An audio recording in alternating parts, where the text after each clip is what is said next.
नमस्कार, यो हो बिजनेस प्लस टेलिभिजन। म हुँ जितेन्द्र रसिक। विदेशी मुद्रा आर्जन र स्वदेशमै रोजगारीको सृजनाका हिसाबले पर्यटन क्षेत्रको योगदान उल्लेख्य रहिआएको छ।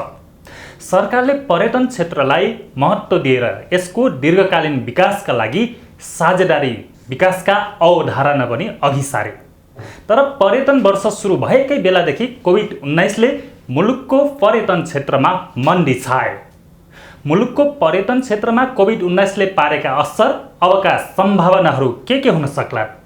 अर्थ राजनीतिमा आज यही विषयमा केन्द्रित रहेर कुराकानी गर्न हामीसँग हुनुहुन्छ नेपाल पर्यटन बोर्डका पूर्व प्रमुख कार्यकारी अधिकृत दीपकराज जोशी।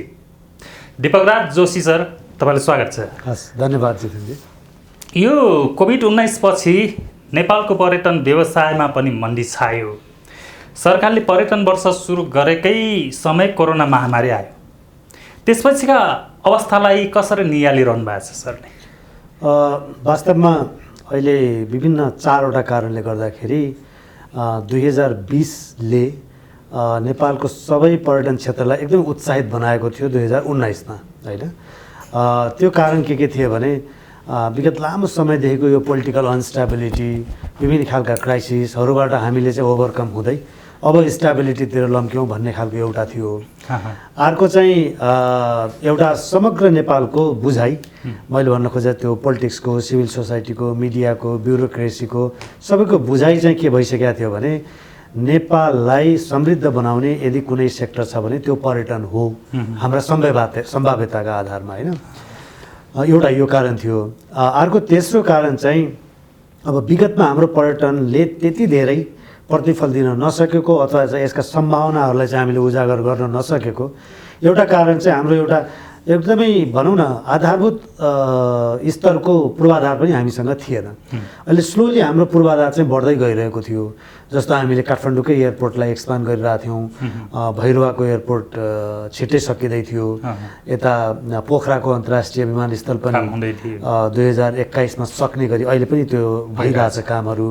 यस्ता यस्ता यो इन्फ्रास्ट्रक्चरको वृद्धिले पनि मान्छेहरूलाई एक खालको उत्साह दिएको थियो। भने चौथो कारण एउटा नेपाल सरकारको एउटा विशेष अभियान भ्रमण वर्ष 2020 भनेर घोषणा भएको थियो। अलमोस्ट डबल सङ्ख्यामा पर्यटकहरू बढाउने भन्ने थियो। त्यसले गर्दा पर्यटन क्षेत्रमा भएको मान्छेहरूले त लगानी गरेकै थियो, पर्यटन बाहेकको अरू सेक्टरमा व्यवसाय गरिरहेकोले पनि अब पर्यटनका दिन राम्रा छन् है भनेर यसमा सम्भावना देख्दै लगानी बढाइराख्नु भएको थियो। तर अचानक यो कोभिड-19 को जुन महामारी फैलियो, यसले चाहिँ सबैभन्दा पहिलो हिट पर्यटन क्षेत्रलाई नै गरेको छ।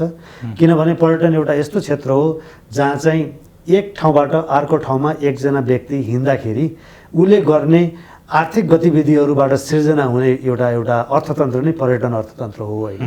त्यो हिसाबले चाहिँ अब मुभमेन्टले बन्द भएको अवस्थामा, बन्दाबन्दीको अवस्थामा, होइन? त सबैभन्दा हामी वी क्यान इमेजिन अब कति ठुलो यसको इम्प्याक्ट छ भनेर। यो मुलुकको कुल ग्राहस्थ उत्पादनमा पर्यटन क्षेत्रको योगदान 3% रहेको, होइन, देखिएको छ। त्यसमा पनि यस वर्ष त यो कोरोनाले गर्दा यो त अवश्य नै घट्ने नै भयो। अबका सम्भावना र अवसर के हुन सक्ला? एउटा कुरा त यो हामीले नेपाल सरकारको तथ्याङ्कका आधारमा करिब 3% भन्ने गरेको छ, होइन? तर यो चाहिँ त्यति भनौँ न त्यति राम्रो तथ्याङ्क चाहिँ होइन। किनभने धेरै चिजहरू पर्यटनमा हुने धेरै खर्चहरू अथवा चाहिँ त्यहाँबाट आएका आम्दानीहरू यो तथ्याङ्कमा चाहिँ अथवा चाहिँ यो लेखामा चाहिँ आउने गरेका छैनन्। त्यसमा जुन यो ग्राहस्थ उत्पादनमा दिइने तथ्याङ्क चाहिँ यो त्यति अध्ययन नगरिकन यस्तो छ, एकदमै हचुवा चाहिँ भन्न मिल्दैन। जस्तो त्यहाँ चाहिँ डिफ्रेन्ट अकाउन्ट्सहरू हुन्छन्, होइन? ती अकाउन्ट्सहरूलाई जोडेर हामीले यो निकाल्ने गर्छौँ। तर हाम्रो नेपालको सन्दर्भमा पर्यटनका सेक्टरमा हुने सबै खर्चहरू चाहिँ त्यो अकाउन्टमा गणना हुँदैनन्, होइन? त्यसले गर्दा समग्र पिक्चर यसको आएको छैन। अब तपाईँले एउटा यो विश्व पर्यटन परिषद भन्ने छ, world travel and tourism council, त्यसको तथ्याङ्क हामीले हेर्ने हो भने करिब 8% भन्छ त्यसले, होइन? र पछिल्लो अवस्थामा हामीले नेपाल पर्यटन बोर्डका तर्फबाट एउटा यो टुरिज्म स्याटेलाइट अकाउन्ट गर्न खोजिरहेको थियौँ यो लास्ट 1-1.5 वर्षदेखि। तर अहिले कोरोनाले गर्दा सायद त्यो रुकिया छ क्या हो। अब त्यो आयो भने अनि बल्ल एक्ज्याक्ट पिक्चर यति आउँछ भन्छ। तर धेरै जसो विज्ञहरूका कुरा सुन्ने हो भने करिब 10% को हाराहारीमा हाम्रो जिडिपीमा पर्यटनको कन्ट्रिब्युसन छ यो भनिन्छ। कोभिड हजुर, कोभिड-19लाई छाडेर हेर्ने हो भने पर्यटन क्षेत्रमा जुन खालको समस्याहरू छन् भनिन्छ होइन, त्यो समस्याहरू चाहिँ के छन्?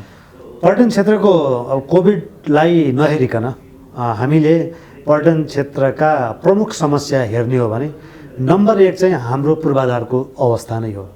भौतिक पूर्वाधारको अवस्था त्यो चाहिँ साह्रै कमजोर छ। त्यसले गर्दा हाम्रो सङ्ख्या पनि बढाउन दिएको छैन र गुणस्तरीय सङ्ख्या त झनै भनौँ न खर्च गर्ने ठाउँहरू उपलब्ध छैनन् क्या। त्यसले गर्दाखेरि सेकेन्ड चाहिँ यो सेवामुखी व्यवसाय हो र यसमा चाहिँ यो एउटा ट्रेन्ड ह्युमन रिसोर्स चाहिन्छ। त्यो पनि हाम्रो अलिकति कमजोर अवस्था छ। तेस्रो चाहिँ हाम्रो यो अलिकति सुरक्षाको अवस्था। सुरक्षा पनि के हो भने यातायात र हवाईका सेक्टरमा, किनभने बेला बेला यो हुने प्लेन क्र्यासहरू, हेलिकप्टर क्र्यासहरू अथवा चाहिँ बाटोमा हुने एक्सिडेन्टहरू, बाटोका अवस्थाहरू, यसले गर्दा चाहिँ अलिकति सुरक्षाका अरूमा छैन। फेरि अरू जस्तो चोरी डकैती अथवा चाहिँ फुडको अनहाइजेनिक चिजहरू यस्तो भन्नेमा छैन, तर यो यात्राका क्रममा हुने सुरक्षाको जोखिम अलिकति छ। र तेस्रो चाहिँ हामीले अलिकति फरक ढङ्गबाट यसलाई चाहिँ बजारीकरण गर्न नसकिरहेको अवस्था छ। मोटामोटी हिसाबले भन्यो भने सबैभन्दा ठुलो चाहिँ पूर्वाधारकै अवस्था हो। सेकेन्डमा चाहिँ यो सुरक्षा चासो, त्यसमा पनि यातायातको केसमा। तेस्रो चाहिँ यो हामीले दिने सेवा सुविधामा गुणस्तरीयता, तालिम प्राप्त जनशक्ति यसमा अझै बढी ल्याउनु पर्ने छ। किनभने यो एक त आतिथ्यताको बिजनेस, त्यसमा पनि हामीले सेवाबाट गर्ने सेवामुखी व्यवसाय हो। यस्ता यस्ता 3-4वटा चिज हामीले एड्रेस गर्न सक्यौँ भने हाम्रो त मलाई लाग्छ सबैभन्दा ब्राइटर फ्युचर भएको सेक्टर नै टुरिज्म हो। तपाईँले ब्राइटर फ्युचर भनिरहँदा जुन यो कृषि पर्यटन छ, हामीसँग होटल पर्यटन, व्यापार पर्यटन छ, वनलाई पर्यटनको रूपमा उपयोग गर्छौँ, धार्मिक पर्यटन छ होइन, जल पर्यटन छ, थुप्रै सम्भावनाहरू छन्। तर पनि यी क्षेत्रमा योजनाकै अभाव छ भन्ने लाग्दैन तपाईँलाई? त्यो पनि हो, योजनाको अभाव पनि हो र योजनाभन्दा पनि बनेकै योजना पनि कार्यान्वयनको अझ ठुलो समस्या छ। र यो किन हुन सक्यो भने त्यही भएर म अघि तपाईँलाई जोड्दै थिएँ, यो 2020मा चाहिँ ठुलो उत्साह किन आएको थियो भने हिजोका दिनमा यो किन हुन सकेन भने एकदमै अनस्टेबल हाम्रो पोलिटिक्स थियो। जस्तो 20 वर्षमा होइन 22-24वटा प्रधानमन्त्री, त्यत्तिकै 25-26वटा मन्त्रीहरू, सचिवहरू पनि त्यही रेसियोमा, ब्युरोक्रेसी चेन्ज भइरहेको स्थिर सरकार नहुँदा समस्या, त्यो नहुँदा बित्तिकै के हुन्छ भने स्थिर सरकार पोलिसीमा कन्सिस्टेन्सी हुँदैन होइन। अब अहिले पछिल्लो अवस्थामा हामीले हेऱ्यौँ भने अलिकति एकदमै धेरै सोचे जस्तो त होइन होइन। अहिले पनि हामीले कहिलेकाहीँ चाहिँ अब मन्त्रीहरूको अथवा सचिवहरूको रेगुलर चेन्जहरू भइरहेको देख्छौँ। तर पनि एक खालको स्थिरता चाहिँ अहिले आएको छ होइन। अब यसले गर्दा हामी अब आशा के गर्न सक्छौँ भने योजना र बनाएका योजनाहरू चाहिँ कार्यान्वयन हुँदै जालान् भन्ने चाहिँ आशा गर्न सक्ने ठाउँ छ। अब तपाईँ पर्यटन बोर्डको सिइओमा रहँदाखेरि चाहिँ के योजना बनाउनु भयो? हामी चाहिँ अलिकति भनौँ न लङ टर्म योजना बनाउने भन्दा पनि नेपालको पर्यटन क्षेत्रलाई एउटा प्रवर्धन गरिकन, ब्रान्डिङ गरिकन होइन, नेपाललाई चाहिँ एउटा प्रिमियर होल्डर डेस्टिनेसनका हिसाबले प्रचार प्रसार गर्ने निकाय हो त्यो, र निजी क्षेत्रसँगको सहकार्य गर्ने हो। अब म त्यहाँ जाँदाखेरि एक खालको अहिले जस्तै क्राइसिस थियो। कस्तो क्राइसिस थियो भने ट्याक्कै भूकम्पको एउटा ठुलो त्यसले चाहिँ तहस नहस पारेको अवस्था, त्यसपछिको चाहिँ एक खालको नाकाबन्दीले ल्याएको थपेको समस्या, त्यसपछि हाम्रो चाहिँ यो पूर्वाधारको अवस्था साह्रै खस्केको अवस्था थियो विगतभन्दा पनि होइन। अब हामीलाई अहिले पनि याद छ, जस्तो मुगलिङ खण्डको बाटो बन्न नै कति वर्ष लागेको थियो होइन। काठमाडौँको अहिलेको भन्दा एकदमै नराम्रो अवस्था थियो। त्यही बिचमा थुप्रै इलेक्सनहरू भयो, अनस्टेबिलिटी थियो। अहिले पनि हामीले हेऱ्यौँ भने नगरकोट आदि इत्यादि जस्ता डेस्टिनेसनमा जाने बाटोहरूको अवस्था राम्रो छैन होइन। अब यी सबै परिस्थितिमा पनि हामीले राम्रो ग्रोथ रेट चाहिँ मेन्टेन गर्न सक्यौँ। हरेक वर्ष कम्तीमा 25% ग्रोथ रेट चाहिँ थियो, जसलाई चाहिँ अन्तर्राष्ट्रिय निकायहरूले टप 3 फास्टेस्ट ग्रोइङ नेसनका हिसाबले हामीलाई राखेको थियो होइन। अब त्यो कसरी गर्न सकियो भने 3-4वटा योजनाहरू चाहिँ हामीले एकदम क्लियर कट योजनाहरू ल्याएका थियौँ। एउटा के छ भने क्राइसिसको बेला र क्राइसिसबाट हामी पुनरुत्थान हुँदै गर्दा विभिन्न निकायहरूका बिचको चाहिँ एकदमै राम्रो समन्वय हुन चाहिँ एकदमै जरुरी हुन्छ। जति राम्रो समन्वय भयो त्यति छिटो सङ्कटबाट बाहिर निस्कन सकिन्छ। त्यो चाहिँ हामीले गर्न सक्यौँ। निजी क्षेत्रसँग, हाम्रो सरकारी निकायसँग, बाहिर भएको नेपाली डायस्पोरासँग होइन, नेपाली मिसनहरूसँग जोइन्टली धेरै कामहरू गरियो। अर्को के छ भने यो नेपाल नाउ भन्ने एउटा हामीले क्याम्पेन ल्यायौँ। त्यो क्याम्पेनमा चाहिँ भिजिटर्स आफैले आफ्नो एक्सपिरियन्स सेयर गर्ने होइन, किनभने हामीले भन्दा पनि उनीहरूले भनेको चाहिँ सेयर हुन्छ भनेर त्यसपछि लङ टर्म अलिकति इम्प्याक्ट पर्ने खालका नेपाल त अब यो होल हिमालय रिजनको एउटा स्पेसल ठाउँ हो। अब हिमालय रिजन भन्दा बित्तिकै तपाईँको अफगानिस्तान, पाकिस्तान, इन्डिया, होइन, भुटान, नेपाल, तिब्बतसम्मका रिजनहरू पर्छन्। अनि नेपाललाई चाहिँ गेटवे टु हिमालय भनेर चाहिँ पोजिसनिङ गर्नुपर्छ भनेर हामीले हिमालयन ट्राभल मार्ट सुरु गऱ्यौँ, जहाँ चाहिँ तपाईँको 200 जस्तो विदेशी डेलिगेट्स नेपालमै ल्याएर उहाँहरूलाई विभिन्न ठाउँहरू घुमाएर त्यो नेपाल पोजिसनिङ गर्ने काम गऱ्यौँ। मलाई याद छ 2017मा हामीले एउटा त्यतिखेरै international travel bloggers and media conference गरेका थियौँ, जहाँ चाहिँ एकैपल्ट 112वटा इन्टरनेसनल ब्लगर्स र मिडियालाई ल्याएको थियौँ। अनि त्यतिखेर चाहिँ नेपाल एकदमै ट्रेन्डिङ भएको थियो त्यो 10-15 दिन, र धेरै ठाउँमा चाहिँ त्यसलाई मान्छेहरूले एक्जेम्प्लिफाई गर्यो क्या, यो नेपालले यस्तो गर्यो भनेर, होइन। त्यसको इम्प्याक्टहरू पनि राम्रो देखियो। त्यसो अब थुप्रै चिजहरू छन् जस्तो नेपाल चाहिँ लामो समयसम्म एडभेन्चर डेस्टिनेसन हो भन्ने इमेज थियो, होइन। हामीले चाहिँ हाम्रो कल्चर, वाइल्ड लाइफ जस्ता चिजहरूलाई चाहिँ एकदम धेरै हाइलाइट गऱ्यौँ, ताकि एडेड भ्यालुका लागि पनि नेपाल मान्छेहरू आउन सकोस्, र आउनु पनि थाल्यो, होइन। इभन वेदर सेल गर्ने कामहरू गऱ्यौँ हामीले, होइन। अब इन्डियामा, बङ्गलादेशमा गर्मी हुँदाखेरि चाहिँ हाम्रो चाहिँ एक खालको समरमा आउने पर्यटकहरूको सङ्ख्या बढायौँ। यसरी चाहिँ धेरै एफर्टहरू भए। डिजिटल प्लेटफर्ममा हाम्रो प्रेजेन्स एकदमै धेरै बढ्यो, होइन। अहिले हामीले हेऱ्यौँ भने तपाईँले देख्नुहुन्छ, होइन, हामी डेस्टिनेसन ट्विटरमा, फेसबुकमा, इन्स्टामा, होइन, लिङ्कडिनमा जहाँसुकै छौँ क्या। अब त्यो त्यही नै हो फेरि जानु। नेपालमा जुन यो अबको कोभिड-19 पछि त एक खालको योजना ल्याउन आवश्यक होला नि, नत्र पर्यटन व्यवसायीहरू छन्, हरेक क्षेत्र, यो क्षेत्र त अब मन्द जस्तै नै छ, होइन। अब कसरी अगाडि बढाउन सकिला? यो कोभिड सँगै अगाडि जाने हो कि वा कुनै विकल्प छ?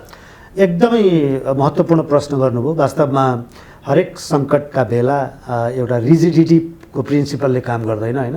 हामी एकदमै फ्लेक्सिबल हुनुपर्छ, किनभने जस्तो जस्तो क्राइसिसले मोड लिँदै जान्छ त्यसलाई ट्याकल गर्न हामी पनि स्मार्टली त्यसरी नै मुभ हुनुपर्छ। र त्यो कसरी गर्न सकिन्छ जस्तो लाग्छ भने मलाई अहिले यो संसारभरि दुईवटा लाइन अफ थट बनाएको छ, होइन। एउटा चाहिँ कतिपय डेस्टिनेसनहरूले यसको भ्याक्सिन अथवा ठिक हुने ड्रग्स अथवा मेडिसिन नआउन्जेलसम्म बन्द गर्ने भन्ने खालको छ। कतिपय डेस्टिनेसनहरूले चाहिँ होइन, अब सुरक्षाका मापदण्ड अपनाउँदै हाम्रा गतिविधिहरू खोल्नुपर्छ भन्ने छ। यो सेकेन्ड लाइन अफ थट राख्ने सङ्ख्या चाहिँ अहिले बढ्दै गएको छ। इभन पहिला कम्प्लिटली 4-5 महिना हामी बन्द गर्छौँ भनेहरूले पनि अहिले यो खोल्दै गइरहेको स्थिति छ भने चाहिँ हामी सेकेन्ड अप्सनमै जानुपर्छ। यो अब जब यो पर्यटन व्यवसाय सुचारू हुनलाई त पहिले हो होटल व्यवसाय खोल्नु पर्यो, होइन। होटल व्यवसाय अलिकति म थप्न चाहन्छु। अब यो भनौँ न, सुरक्षाका मापदण्ड अपनाउँदै खोल्दै जाने हो भने कसरी जाने त भन्ने पनि एउटा कुरा आउँछ, होइन। अब त्यसमा हामीले हेरेको एउटा त यो सुरक्षा मापदण्ड जो गभर्मेन्टले निकालेको छ अहिले विभिन्न सेक्टरका लागि, होइन। Hotel, restaurant, travel, transport, airlines विभिन्न सेक्टरका लागि त्यो प्रोटोकल आइसकेको छ। त्यो प्रोटोकललाई चाहिँ एकदमै व्यापक रूपमा पालना हुनको लागि हामीले म्यासिभ अवेरनेस क्याम्पेन गर्नुपर्छ, जुन चाहिँ अहिले कम देखिन्छ हामी कहाँ, होइन। मैले सुनेअनुसार यो रिङ रोड बाहिर, काठमाडौँ बाहिर अलिकति निस्कने हो भने इभन प्रपरली मास्क लगाएको पनि देखिँदैन मान्छेहरू, होइन। त्यो किन हुन सकेन भने त्यो म्यासिभ क्याम्पेन अझै गएको हामी देख्दैनौँ, होइन। अर्को चाहिँ के छ भने यो फ्रन्ट लाइनमा काम गर्नेहरूलाई रेगुलर ट्रेनिङहरू हुनु पर्यो, त्यो पनि हामी कम भएको देख्छौँ। र अर्को के छ भने यो जो प्रोटोकलहरू ल्याइयो त्यो चाहिँ पालना भएको छ कि, किनभने त्यो त जनसरोकारका लागि, होइन, पर्यटकका लागि, सेवा प्रदायकका लागि, होइन, कम्युनिटीका लागि, सुरक्षाका लागि ल्याएको चिज हो नि त। अब त्यो लागू भएको छ कि छैन भनेर एउटा मोनिटरिङ गर्ने मेकानिजम पनि हामीले बनाउनुपर्छ, एउटा संयन्त्र, होइन। पब्लिक प्राइभेट पार्टनरसिप बनाउनु त धेरै ढिलो भइसक्यो नि, होइन। एक्ज्याक्टली अहिले हेर्नुहोस् कोभिडको सङ्क्रमणको अवस्था उस्तै छ, होइन। विशेष गरी काठमाडौँमा झन् समस्या छ अहिले। एकदमै हो। यो चाहिँ अझ अगाडि भइदिए अझ राम्रो हुन्थ्यो, तर नेभरथलेस यसलाई चाहिँ हिजो भएको छैन भनेर चाहिँ अब नगर्ने भन्दा पनि छिटोभन्दा छिटो यो गर्नु पर्यो, होइन। त्यो भयो भने अलिकति आधार दिन्छ। र तेस्रो म यहाँ के राख्न चाहन्छु भने जहिले पनि पर्यटन सङ्कटपछिको पुनरुत्थान हुने पहिलो सेगमेन्ट चाहिँ आन्तरिक पर्यटन नै हो, होइन। अब आन्तरिक पर्यटनका लागि पनि हामीले जतिसुकै डर र त्रास हुँदा पनि एउटा सेगमेन्ट हुन्छ जो चाहिँ जोखिम मोलेर हिँड्न निस्कन्छ, होइन। अब त्यस्ता निस्कनेहरूलाई हामीले अहिले वातावरण बनाइदिने काम चाहिँ गर्नु पर्यो। वातावरण कसरी बनाउन सकिन्छ भने होस्ट कम्युनिटीलाई पनि यो सुरक्षा मापदण्ड अपनायो भने जोखिम हुँदैन, यसरी तपाईँले बिजनेस सञ्चालन गर्न सक्नुहुन्छ भनेर एजुकेट गर्ने, ओरिएन्ट गर्ने, होइन।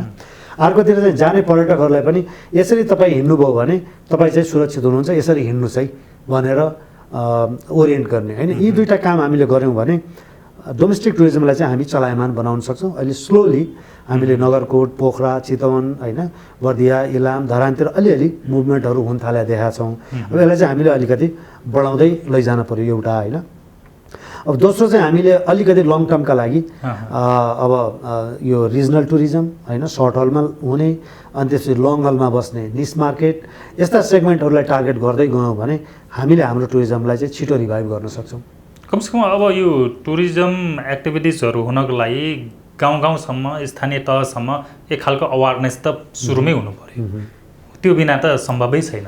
त्यो बिना सम्भव छैन। अहिले भर्खरै नेपाल सरकारले यो देश दर्शन भन्ने कार्यक्रम आन्तरिक पर्यटन प्रवर्धनका लागि यो जेठ 15 को बजेट भाषणमै घोषणा गर्नुभएको थियो, होइन। अब त्यसैलाई नै टेवा पुगोस् भनेर अहिले हाम्रो यो निजी क्षेत्रकै पहलबाट एउटा पर्यटन पुनरुत्थान कार्यदल गठन भएको छ, जसमा म एउटा समन्वयकारी भूमिकामा छु, होइन। त्यसबाट हामीले यसलाई एक खालको क्याम्पेन चलाइरहेछौँ र सिरिज अफ एउटा संवाद पनि सुरु गरेका छौँ। र त्यसमा हाम्रो महत्त्वपूर्ण पाटो के छ भने सुरक्षाका मापदण्डहरू अपनाउँदै घुम्न निस्कौँ भन्ने खालकै हामीले एडभोकेसी गरिरहेछौँ, होइन। र त्यसै गरी अन्तर्राष्ट्रिय स्रोत बजारहरूमा पनि नेपालका पोजिटिभ म्यासेजहरू क्यारी गर्ने, कम्युनिकेट गर्ने कामहरू चाहिँ गर्दैछौँ भने यतातिर गभर्मेन्टका निकायहरूलाई पनि अलिकति उहाँहरूको अन्डरस्ट्यान्डिङ वाइडन गर्ने कामहरूमा चाहिँ लागिरहेछौँ। त्यसले पुनरुत्थानमा अलिकति टेवा पुऱ्याओस् भन्नका लागि त्यो सुरु गरिएको छ। हुन त कोभिड-19 पछि पनि पर्यटकहरू त नेपाल केही रूपमा, होइन, छिटफुट भित्री रहेकै देखिन्छ, होइन। त्यसलाई अलिकति उजागर गर्न सक्यो भने कमसेकम नेपाल सुरक्षित रूपमा चाहिँ, होइन, यो पर्यटकीय रूपमा चाहिँ अझै पनि राम्रो छ भनेर देखाउन सकिन्छ नि। एकदमै अहिले बाहिर केही सर्वेहरू हुने गरेको छ कि मुख्य स्रोत बजारहरूमा, युरोपियन कन्ट्रिजमा, होइन, एसियन कन्ट्रिजहरूमा, अनि त्यहाँ चाहिँ ती सर्वेहरूमा सोधिन्छ अब यो कोरोना पछि अथवा कोरोनाका बेला तपाईँ कस्ता ठाउँहरू जान रुचाउनुहुन्छ भन्ने प्रश्न सोधिँदा मोर देन 85%हरूको जवाफ के हुन्छ भने हामी चाहिँ क्राउड कम भएको, नेचर बेस्ड, होइन, आइसोलेसनमा हुने एक्टिभिटीहरू गर्न रुचाउँछौँ भन्ने खालको कुरा छन्। अब ठ्याक्कै त्यस्तो खालको एक्सपिरियन्स अफर गर्ने डेस्टिनेसन चाहिँ नेपाल हो कि। अनि त्यो हिसाबले चाहिँ नेपाल जस्तो देशको सम्भाव्यता चाहिँ एकदमै बढी छ, अहिले पनि चासो धेरै छ। अब अस्ति मैले केही हाम्रा व्यवसायी साथीहरूसँग अन्तर्क्रिया गरेका थिएँ, उहाँहरूको कुरा सुन्दाखेरि इभन यो सानो सङ्ख्यामा तर नोभेम्बरका उहरू पनि क्यान्सल गर्नुभएको थिएन। अब गभर्मेन्टले अक्टोबर 17मा खोल्ने भनेको थियो, तर फेरि म सुन्दैछु यो नोभेम्बर 16मा सारिया छ भनेर, नभए चाहिँ यो नोभेम्बरका केही प्याकेजहरू चाहिँ क्यान्सल भएको थिएनन् कि। भनेपछि नेपालप्रति मान्छेहरूको चाहना चासो छ, होइन। तर अब हामीले चाहिँ के भने भित्रको प्रिपेयर्डनेस हुन्छ नि, आफ्नो भित्रको तयारी, किनभने सुरक्षा चासो प्रमुख चासो हुन्छ, होइन, अबको भिजिटर्सहरूको। त्यसमा चाहिँ हामी एकदमै धेरै सक्रियताका साथ विभिन्न निकायहरूबिच समन्वय गर्दै लाग्नुपर्छ। त्यो भयो भने हाम्रो पुनरुत्थान चाहिँ हामी अलि छिटो गर्न सक्छौँ। सरकार त अहिले मौन बस्ने बेलै होइन नि। यो कोभिड-19 को जुन कारण देखिरहँदा कोभिड पछिका लागि अहिले योजना अघि सारिराख्नु पर्थ्यो नि, होइन, र त्यसपछि त तुरुन्तै पर्यटकहरूलाई नेपाल भित्र्याउन सहज हुन्थ्यो नि। निश्चित रूपमा अब केही भइ पनि रह होला, होइन, तर के गर्दा चाहिँ राम्रो होला? अब कोभिड भनेको धेरै समय बस्ला नबस्ला यो आफ्नै ठाउँमा छ, होइन। कोभिड सँगै जाने वा कोभिड पछिका योजना त्यस्तो के गर्दाखेरि अहिले मेरो विचारमा 3-4वटा रणनीति चाहिँ प्रष्ट रूपमा हामीले लिएर हिँड्नुपर्छ, होइन। एउटा अघि पनि हामीले कुरा गऱ्यौँ, पर्यटन क्षेत्रमा लाग्नेहरूको मनोबल साह्रै खस्केको छ, होइन। त्यो मनोबल चाहिँ हामीले उकास्नका लागि केही न केही काम गर्नुपर्छ। त्यो भनेको के हो भने पर्यटन क्षेत्रलाई बचाउनका लागि गर्नुपर्ने कामहरू। अहिले हामीले ठमेलमा अथवा लेक साइडमा, पोखराको, चितवनमा हेऱ्यौँ भने नयाँ लगानी आएकोहरूको एकदमै उहाँहरूको मनोबल साह्रै नै खस्केको अवस्था छ, होइन। कतिपयले छोड्नु भएको छ। अब उहाँहरूलाई अब मैले अस्ति के हेर्दै थिएँ भने नेपाल सरकारबाट जेठ 15मै बजेट भाषण घोषणा हुँदा 50 अरबको कोष यसलाई चाहिँ इन्जेक्ट गर्नका लागि भनेर घोषणा गरियो, होइन, जसको परिचालन राम्रोसँग अझै हुन सकेका छैन, होइन। त्यसै गरी अब पर्यटन मन्त्रालय अन्तर्गत पुनरुत्थानका कार्यक्रम भनेर केही बजेटहरू छ, पर्यटन बोर्ड अन्तर्गत छ, होइन। अरू अब दाच्चे निकायहरूसँग एक्सप्लोर गर्न सकिन्छ होला, होइन। यी सबै चिजहरूको जो फन्ड छ त्यो फन्डलाई चाहिँ हामीले छिटोभन्दा छिटो मोबिलाइज गर्न सक्यौँ भने त्यसले केही न केही राहत दिन्छ, एउटा कुरा, होइन। अर्को चाहिँ यो 2020लाई, होइन, अब आउने 4-5-6 महिनालाई चाहिँ पर्यटन क्षेत्र बचाउनका लागि हामीले अलिकति सक्रिय त्यो रणनीतिका साथ हिँड्यो भने एउटा कुरा भयो। अब धेरैले के भन्छ भने 2020 को अन्तसम्म अथवा 2021 को पहिलो क्वार्टरमा केही न केही यसको प्रष्ट खाका आइपुग्छ कि भ्याक्सिन आउँछ कि यसलाई जितेर हिँड्ने प्र्याक्टिस बढी हाबी भइसक्छ होइन। भनेपछि 2021लाई चाहिँ हामीले रिभाइभलको स्ट्राटेजी चाहिँ हाबी हुने खालका अहिले नै योजना बनाउनु पर्यो होइन। अनि 2022मा चाहिँ हामी फेरि बााउन्स ब्याक कसरी गर्छौँ भन्ने खालको एउटा प्रष्ट रणनीति बनाएर हाम्रा एक्टिभिटीहरू त्यसरी फोकस गऱ्यौँ भनेपछि हामीलाई सजिलो हुन्छ। नभए त अब सबै समय ठिक होला र अनि बल्ल हामी लागौँला भन्ने सोच राख्ने हो भने त्यतिखेर हामीलाई ढिलो भइसकेको हुन्छ, किनभने धेरै गन्तव्यहरूसँग हामीले प्रतिस्पर्धा गर्नुपर्ने छ होइन। अब संसारका धेरै गन्तव्यहरूले एकदमै कम डिस्काउन्टमा अथवा विभिन्न अफरहरू उनी अब धेरै जसो देश पुँजी भएका देशहरू छन् होइन, जोसँग हामीलाई कम्पिट गर्न गाह्रो हुनसक्छ। जस्तै सरकारले यो होमस्टेको अवधारणा ल्याएको थियो, यो प्रभावकारी बन्दै गएको पनि थियो। अब यो कोभिड-19 पछि होमस्टेको अवधारणालाई पनि अलिकति बदलेर अलिक फरक किसिमको योजना ल्याउन सक्यो भने यतातिर पनि आकर्षण बढ्न सक्ला नि होइन। निश्चित रूपमा वास्तवमा नेपालमा पछिल्लो दिनमा एउटा एकदमै ऱ्यापिडली ग्रो भइरहेको सेगमेन्ट चाहिँ होमस्टे सेगमेन्ट हो। होमस्टे सेगमेन्ट विदेशी पर्यटकभन्दा पनि डोमेस्टिक पर्यटकमा अझ बढी चासोको विषय थियो होइन।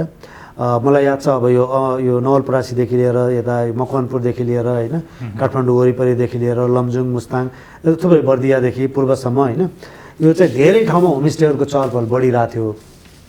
तर अहिले अलि ठुलो सुरक्षा चासो बढी भएर कम्युनिटीसँग ट्राभलर्स डराउने र इभन कम्युनिटी पनि आउने भिजिटरसँग डराउने भएर एकदमै महत्त्वपूर्ण सुरक्षा चासो छ। त्यो हिसाबले चाहिँ हामीले अहिले चाहिँ यो होमस्टेहरूलाई अझ बढी एजुकेट गर्नुपर्ने छ क्या। यसको लागि स्थानीय तहलाई अलिकति स्पष्ट निर्देशन दिन सङ्घीय सरकारले निर्देशन दिन सक्नु पर्यो, एकदमै गर्नुपर्छ। दुई तिनवटा चिज हामीले अस्योर गऱ्यौँ भने एक दुईवटा स्टोरी हामीले कसरी बिल्ड गर्नुपर्छ यो होमस्टेलाई रिभाइभ गर्न भनेपछि, अब होमस्टे भनेको एउटा समुदायले घरले होइन आफ्नो पाहुना आएको जसरी आफ्नो नातेदार आए जसरी गेस्टलाई राख्ने कन्सेप्ट हो नि त होइन। त्यो भन्नाले हामीले के भन्न सक्छौँ भने त्यो ठाउँमा बस्दा अझ बढी केयरिङ हुन्छ होइन, अझ बढी त्यो चासो हुन्छ। खाना पनि त्यहाँ हाइजेनिक हुन्छ किनभने अर्ग्यानिक फुड खाइन्छ, आफैले खाएको चिज त्यहाँ दिएको हुन्छ, सुरक्षित पनि भयो, एक्सपिरियन्स पनि त्यहाँ हुन्छ। फेरि अब धेरै सङ्ख्यामा होमस्टेले राख्दैन, होमस्टे राख्ने भनेकै 2टा 3टा म्याक्सिमम् 4वटा रुम हो होइन। 4वटा रुमभन्दा बढी चाहिँ होमस्टे अलाउ गरेका छैन होइन। भनेपछि यस्ता चिज चाहिँ हामीले बढी कम्युनिकेट गरिदियौँ भने होमस्टेमा पनि मान्छेहरू जान थाल्नेछन्। यो सम्बन्धित निकायले यो गरिदिनु भयो भने मलाई लाग्छ होमस्टेलाई रिभाइभ गर्न पनि सजिलो हुन्छ। हामी कार्यक्रमको अन्तिम चरणमा छौँ। अब कोभिड-19 पछि बुनागत रूपमा भनौँ न, हामी कसरी अगाडि बढ्ने अब? म त प्रष्ट रूपमा के भन्न चाहन्छु भने एउटा सर्भाइभलको प्लान बनाऊ, एउटा रिभाइभलको प्लान बनाऊ, एउटा थ्राइभलको प्लान बनाऊ होइन। सर्भाइभलको प्लान 2020, 21लाई चाहिँ रिभाइभल, 22लाई चाहिँ थ्राइभलको भनौँ। अब रिभाइभलको प्लानमा चाहिँ के गरौँ भने जे जति फन्ड छ र बिजनेस मोबिलाइज गर्न सकिन्छ त्यहाँतिर लागौँ होइन। जस्तो अघि पनि हामीले त्यो फन्डको कुरा गऱ्यौँ र डोमेस्टिक टुरिज्मलाई अलिकति चलायमान बनाइदियौँ भने केही न केही राहत यसले दिन्छ होइन। किन अन्तर्राष्ट्रिय पर्यटन चाहिँ अहिले तत्काल आउनेवाला छैन। अब 2021को लागि चाहिँ हामीले केही कोरिडोरहरू आइडेन्टिफाई गर्दै होइन, कम जोखिम भएका जस्तो श्रीलङ्का छ, बङ्गलादेश छ, जापान छ होइन, जहाँ सिग्निफिकेन्टली घटेको छ, न्युजिल्यान्ड छ होइन, अरू कन्ट्रीहरू छन्, अस्ट्रेलिया छ। अब यस्ता युरोपियन केही कन्ट्रीहरू छन्। यस्ता कन्ट्रीहरूसँग चाहिँ अलिकति नेटवर्क बिल्ड गर्दै हामीले पर्यटक ल्याउन थालौँ होइन। अब त्यस्ताका लागि चाहिँ हामीले एउटा चाहिँ नेपाल केका लागि आउने भनेर भ्यालु बनाउनु पऱ्यो होइन, क्रिएट गर्नु पऱ्यो। अर्को कस्ट फ्याक्टर चासो हुन्छ मान्छेहरूलाई होइन। अब त्यो कसरी अलिकति सस्तो हुनसक्छ पहिलाभन्दा भन्ने त्यो हेरिदिनु पऱ्यो भने तेस्रो चाहिँ सुरक्षा चासो हो। त्यो सुरक्षा चासोमा पनि हामीले नेपाल हो, ती मापदण्ड कतिपय आइसकेका छन्, पालना भयो, कन्टेम्पोरेरी छ। अझ पालना हुने एउटा कुरा छ, पालना भइरहेछ है भनेर कम्युनिकेट गर्ने पनि त्यत्तिकै महत्त्वपूर्ण छ होइन। यसरी चाहिँ लाग्यो भने 2021मा हामी अलिकति रिभाइभल गर्न सक्छौँ भने 2022लाई चाहिँ हामीले टोटली बााउन्स ब्याक गरेर पहिलाको भन्दा राम्रोतर्फ लैजानलाई हामी पहल गर्न सक्छौँ। यही 3टा स्ट्राटेजी बनाएर हिँड्यौँ भने हामी चाहिँ छिटो रिभाइभल गर्न सक्छौँ। हस्, धन्यवाद। समय तपाईँको महत्त्वपूर्ण समयको लागि विशेष धन्यवाद। हस्, धन्यवाद जी। हस्, धन्यवाद। हामीसँग हुनुहुन्थ्यो पर्यटन बोर्डका पूर्व सिइओ दीपकराज जोशीज्यू। उहाँसँग हामीले कोभिड-19 पछिको पर्यटन क्षेत्रलाई कसरी चलायमान बनाउन सकिन्छ वा कसरी अगाडि बढ्ने यस क्षेत्रमा भन्ने विषयमा कुराकानी गऱ्यौँ। बिजनेस प्लस टेलिभिजन हेर्दै गर्नुहोला। Business plus, business first. नमस्कार।